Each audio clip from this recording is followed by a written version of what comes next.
Welcome, I'm Benjamin from 101 Great Goals. Last weekend, the topic of homophobia reared its ugly head after old tweets from Burnley forward Andre Gray spread like wildfire across social media.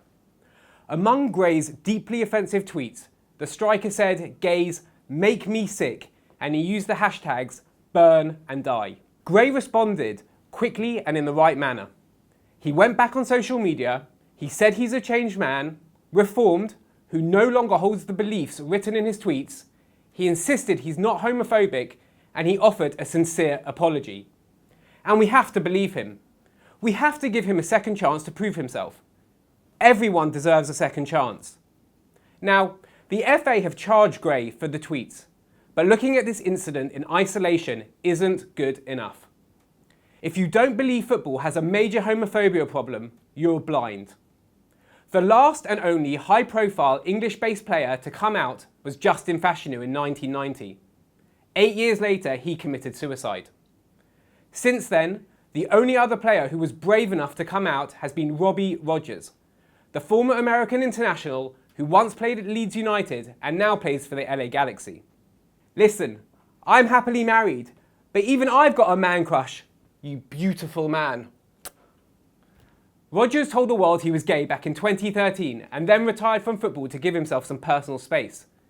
In recent years, he's gone public with some of his personal experiences. And I've spoken about this, but where guys will have a discussion. I've been in a locker room where guys have a discussion, how could you even be gay? How could you go through the act of loving them? How disgusting is that? And I'd be riding the bike there and I'd be like, oh my gosh, I'm never coming out. This is impossible. Or I am, but I'm definitely not going to be in this locker room. So there's definitely, what about coaches as well? Yeah, same. I've heard coaches say things like, don't pass the ball like a faggot. Just like, well, what does that mean?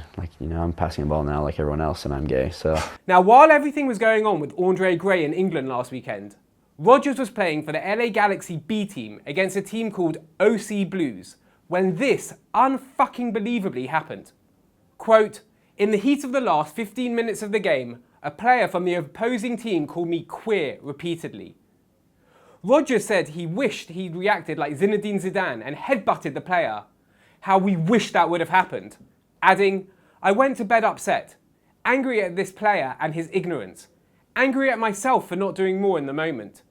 Sad that we live in a time where this kind of intolerance still exists in my sport and elsewhere. Football should be a world where it doesn't matter if someone is gay or straight, but that's not even close to becoming a reality. Anyone who has been to a game knows how the terraces are full of ugly gay-bashing abuse. It's vile.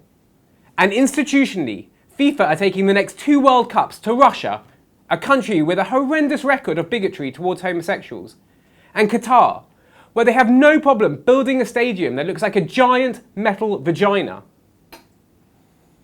But where they have such a big problem with gays, so much so that homosexuality is a crime, punishable by death in some instances. When Sepp Blatter was asked about gay people going to Qatar, he said this. Then I would say then that they should refrain from any sexual activities. Thank God that arsehole isn't around anymore. In conclusion, football needs to do a whole lot better in tackling homophobia in the game. Football needs to deal with this issue with the same forcefulness and zero tolerance most people show racism.